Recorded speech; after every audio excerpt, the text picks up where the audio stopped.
9:35, volvemos a Jesús María, donde Liceo Orna permanece ahí y acompaña al presidente de la República, Pedro Pablo Kuczynski. De la Eurocámara, embajadores, todos un placer estar con ustedes. Mi papel es supuestamente inaugurar este seminario que va a ser muy interesante.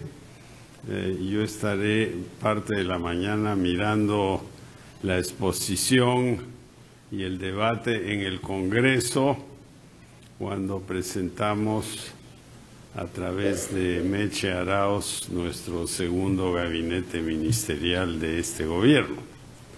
Hubiera sido preferible seguir con los mismos ministros desde el primer día hasta el último, pero eso no ha sido posible.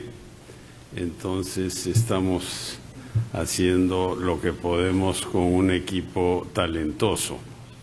Quiero además unirme a las palabras de nuestro presidente sobre Samuel Gleiser, un gran amigo, un gran impulsor de la Cámara de Comercio. He estado con él un poco por todo el Perú, en cámaras grandes y pequeñas, siempre con inmenso entusiasmo, conversando de la economía con empresarios pequeños y grandes, pero todos comprometidos con el desarrollo del país. Un gran recuerdo de Samuel Gleiser Katz. Yo creo que es un buen momento para hablar de dónde estamos en nuestra esquinita del mundo, porque estamos en una esquinita de aquí a Europa en avión, business, son 12, 14 horas, en barco son 2, 3 semanas, de aquí a Vietnam, donde estaré en un mes, son 24 horas más o menos de vuelo. Estamos lejos de los grandes mercados. Entonces, la primera cosa que es bastante obvia es que deberíamos juntarnos mejor aquí en la zona. Y con Chile tenemos ya un buen comercio bien desarrollado. El Perú tiene incluso un superávit comercial con Chile. Pero en el resto de Sudamérica todavía tenemos muchas barreras. En unos días vamos a tener el gabinete binacional con el presidente de Ecuador, Lenín Moreno, y sus ministros en Trujillo, y nadie habla del Ecuador. Se olvidan de que para pasar un camión, un contenedor del Perú a Cali o a Bogotá, hay que pasar por el Ecuador, si no hay que ponerlo en un barco. Y la verdad es que no pasa fácil ese contenedor, hay un montón de barreras. Deberíamos, creo yo, hacer un inmenso esfuerzo para integrar toda la costa oeste de Sudamérica y después ir poniendo nuestra presencia, nuestra bandera en Argentina, que es un país que está saliendo adelante económicamente, pero que tiene todavía rezagos proteccionistas importantes. Y Brasil, ni se diga, tenemos que prender una velita de que haya un gobierno de aquí a unos meses, porque no se sabe cuánto tiempo va a durar el gobierno y eso es muy difícil para entablar negociaciones comerciales. Y mirando más al norte, vemos cómo reaccionan los mercados, ¿no? En el caso del NAFTA, los mercados hasta ahora se la han tomado con tranquilidad, pero la verdad es que nadie sabe muy bien qué va a pasar. y yo le deseo mucho a mi amigo Ildefonso Guajardo, el ministro encargado de esto en México, que tenga éxito, pero va a ser sumamente difícil, pareciera, ¿no? Y NAFTA fue un inmenso éxito, cambió la economía de Norteamérica. Y yéndonos más hacia Europa, bueno, todos ustedes leen el periódico. Yo estuve anteayer con uno de los grandes jefes de las más inmensas empresas europeas, empresas de bienes de consumo, alimentos, cosméticos, etcétera, y él la tiene muy clara. Todo el mundo se va de Londres, así de claro. Van a instalar sus oficinas en Ámsterdam, en París, dijo hasta París iremos, Frankfurt y Dublín, ¿no? Y por suerte tuve el honor de conocer a un médico de origen hindú que vino a almorzar a mi casa hace unos meses, y resulta que es el premier de Irlanda. Yo no lo sabía cuando lo invité a almorzar, pero ahí estaba con su presidente, que es un poeta irlandés muy divertido. O sea que Europa se está reacomodando en medio de todo este problema. Y vemos lo de Cataluña, y el sector privado no contó ni hasta 10 para dar su señal clara. O sea, el Sabadell simplemente se marchó, creo que se fue a Valencia o Alicante. La Caixa, que es el símbolo de las finanzas catalanas, se fue también, no recuerdo si a Palma de Mallorca o a Valencia, y rápidamente se le ha dado una señal al señor Puigdemont que está totalmente equivocado, ¿no?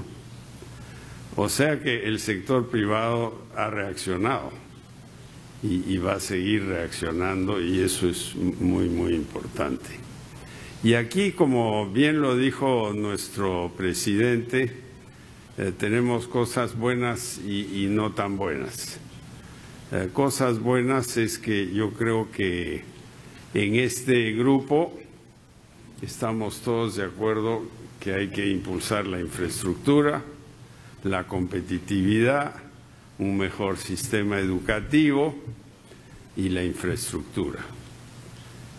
¿Y cuál es el obstáculo? El obstáculo es la lentitud burocrática, el exceso de personal y de regulaciones. Les doy un ejemplo. Hace 6 años, cuando empezó el anterior gobierno, había en el gobierno central X funcionarios. Hoy hay 80,000 más funcionarios. No hablo de soldados, ni de maestros, ni de policías, ni de enfermeras.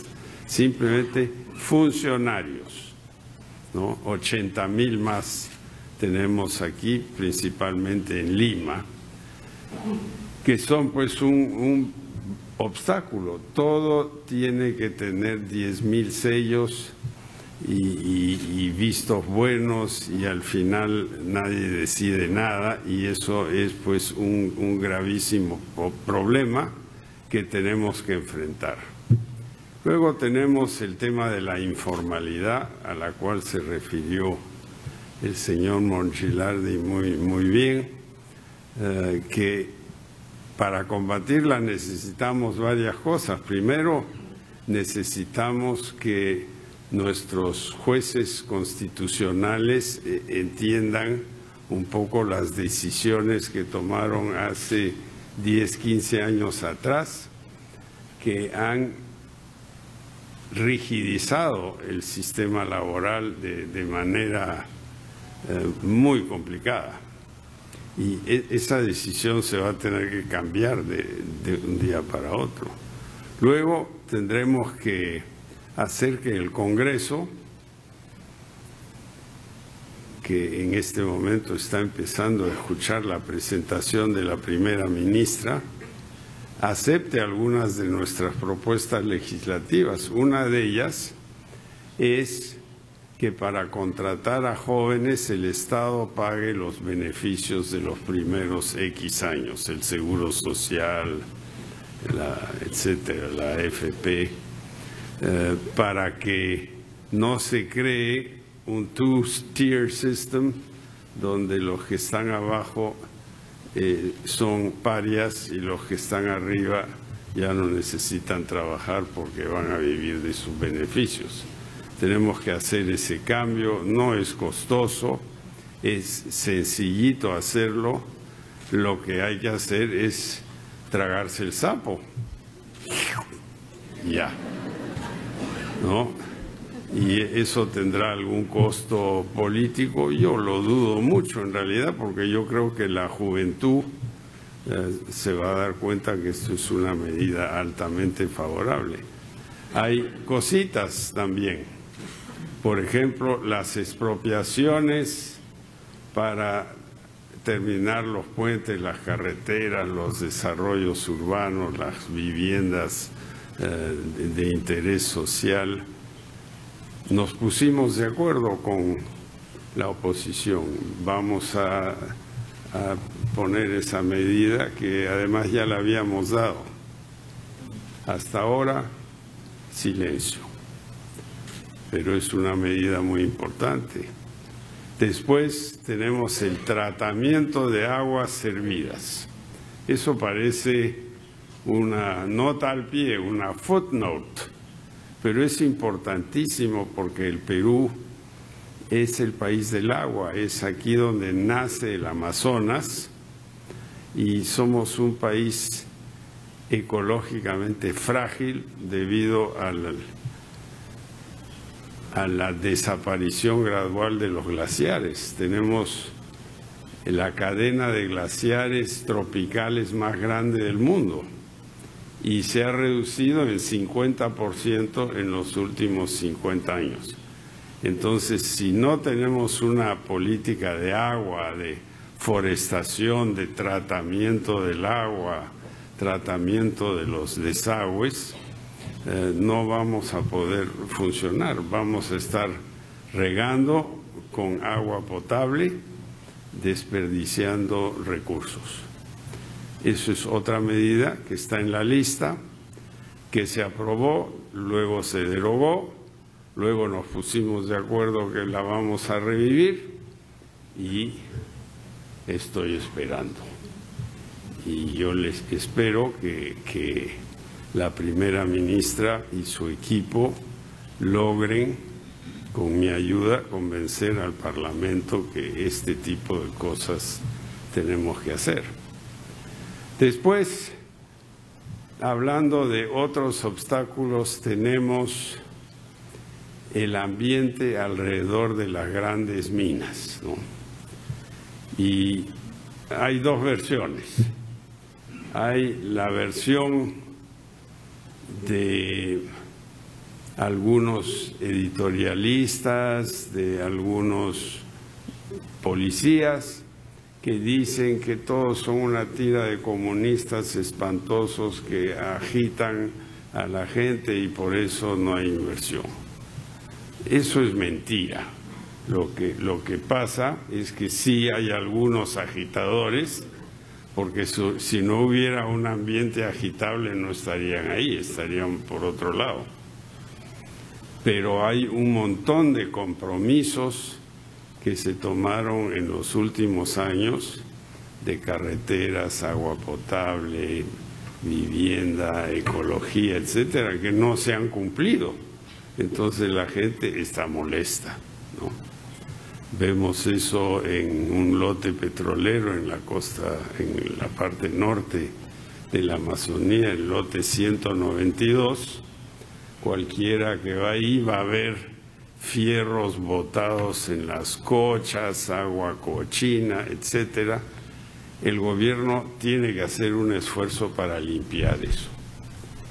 vamos a discutir, tú tienes la culpa, tú tienes que limpiarlo, vamos al arbitraje, etcétera, etcétera.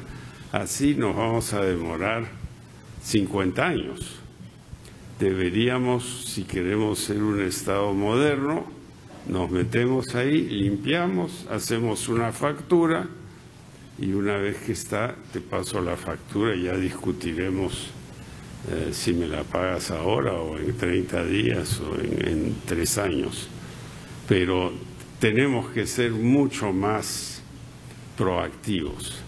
Ahora, el ambiente para la minería en el Perú, la gran minería, la minería ambientalmente bien manejada, es fantástico. Hay depreciación acelerada como no hay en casi ningún otro país.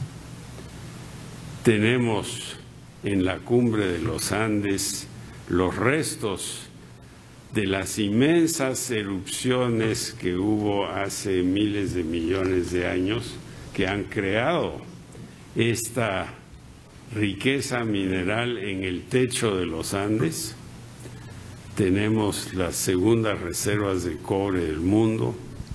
Somos el exportador de zinc más grande del mundo, el segundo en plata, etcétera, etcétera, etcétera.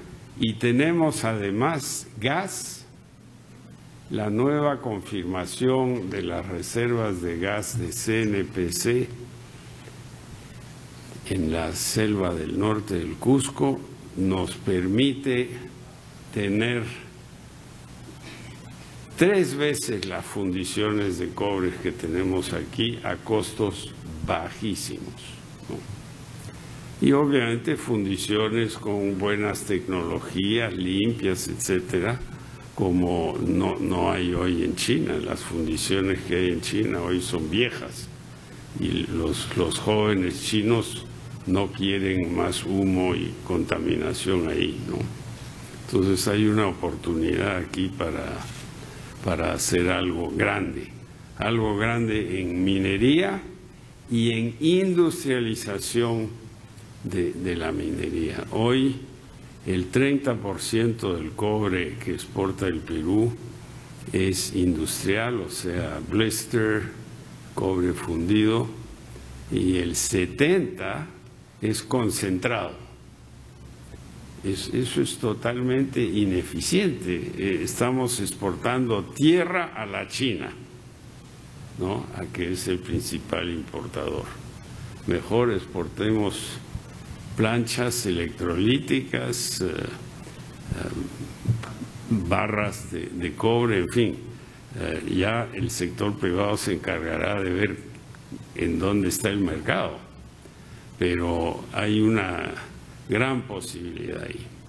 Yo, aunque ustedes no lo creen, yo vengo del sector minero. Yo manejé durante varios años la minera de Alcoa en el mundo. Y los mining guys son rock guys. Les gusta la piedra, la veta, ¿no? No les gusta la fundición, la refinería. Eso es para los bean counters. Y obviamente la rentabilidad está en la roca, si es que los precios son buenos, y la rentabilidad menor está en la planta, que es otra cosa. Pero aquí en el Perú tenemos la posibilidad de satisfacer a los dos. Tenemos los rocks, cantidades por miles de años más. Tenemos el gas para industrializar. Tenemos la electricidad, ¿no? Si queremos hacer cobre electrolítico, tenemos electricidad. El Perú hoy tiene un superávit eléctrico de 7.000 megas. No parece mucho viniendo de Alemania, pero es bastante, y toda nuestra generación es limpia, es hidroeléctrica o gas a ciclo combinado. Y tenemos la posibilidad de usar este superávit en muchas áreas. Tomemos Lima, por ejemplo. una ciudad plana que tiene más de 1 millón de vehículos, donde se podría fácilmente electrificar el transporte privado, los autos. Y ahora China está entrando masivamente a hacer autos eléctricos. Lo que nos falta son las estaciones de recarga, todo eso. Pero ahí hay un proyecto interesantísimo que podría ser muy rentable y que además sería muy rentable ambientalmente, porque generaría una ciudad de repente limpiecita, ¿no? Si el Papa regresa en unos años y ve lo que vio aquí ahora que va a venir y lo compara con lo que verá en el año 2030, dirá, wow, cómo han progresado estos, ¿no? Y eso sería una posibilidad, ¿no? Y no les voy a cansar con otras cosas, sobre todo lo que yo llamo la revolución social, que es un título un poco grandilocuente, pero lo que es en realidad es que necesitamos, para crecer, necesitamos 2 pilares. Necesitamos la inversión privada, pública, sobre todo privada, en infraestructura, en fábricas, en todo lo que se necesita. Y del otro lado necesitamos la otra pata de la mesa, el otro pilar, que es una sociedad tranquila, en la cual la gente siente que son escuchados más o menos, que sus hijos pueden ir al colegio, que van a aprender bien, que el agua que sale del caño está limpia, que el desagüe no va al río, etcétera, y que el barrio sea seguro. Yo creo que en todas esas áreas estamos progresando, a veces lentamente, a veces más rápidamente, pero necesitamos las 2 patas. Este avestruz económico que es el Perú necesita 2 patas, la pata económica y la pata social. Si no, no vamos a llegar. Y finalmente, para terminar, les quiero dar un poco nuestro esfuerzo internacional que estamos haciendo para estar al día en este mundo, ¿no? Una cosa que hemos hecho junto con México, Colombia y Chile en la Alianza del Pacífico es ampliar el grupo a países que nos pueden dar un buen ejemplo. ¿Qué países son esos? Canadá, Singapur, Australia, cuyo embajador está aquí, Nueva Zelanda, con quien tendremos el partido de fútbol. Dicho sea de paso, ese equipo es bueno, ¿eh? Yo estuve mirando a dónde juegan los miembros del equipo y la mayoría son de grandes equipos profesionales, o sea que y no aconsejo jugar con ellos en rugby, eso sería bueno, eso es una cosa que estamos haciendo. Otra cosa que estamos haciendo es tratar de entrar a la OCDE, ¿no? Que es un club de estándares, digamos, ¿no? Es el viejo Marshall Plan, y cuando no sabían muy bien qué hacer con él, lo transformaron en una especie de super rating agency, diría yo, ¿no? Eso es lo que es la OCDE. Queremos entrar. No es fácil, porque en cualquier club los miembros dicen, oye, aquí somos 30 y ¿para qué vamos a hacer 40? O aquí somos 4, ¿para qué vamos a hacer 8? Entonces tenemos que hacer un trabajo de convencimiento, pero como yo le expliqué al presidente de Estados Unidos la última vez que lo vi, es importante tener países en la OCDE que sean países con un crédito aceptable. Tienen que ser investment grade, no pueden ser junk credits, porque así estás rebajando el nivel del club, ¿no?